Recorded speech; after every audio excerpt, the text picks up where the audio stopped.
To cane or not?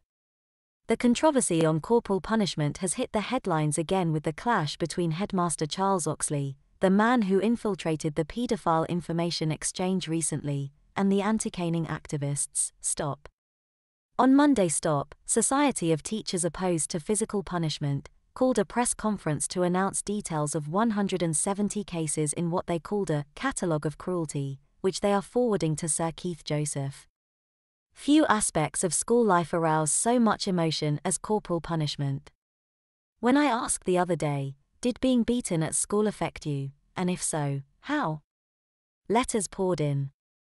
Surprisingly, they split 4-1 in favor. I can still remember the swish of the cane and the stinging pain, wrote one woman, 30 years after being caught smoking behind the bicycle shed at the age of 15. But I've never smoked again and have often been grateful for the useful if painful lesson I was taught. Personally, I can't imagine any situation where I would want either to strike or be struck, let alone for the reason given by another of my readers. My father wanted me to be clever. At secondary modern school, I found myself in the top stream where borderline failures were pushed quite hard. Press cutting. Hardly an English lesson passed when at least 4 of us were not caned for submitting poor work.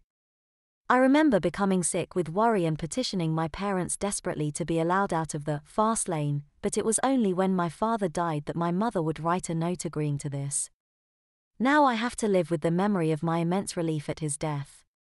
All the research that has been done shows that in schools of comparable social intake behavior is worse if there is corporal punishment.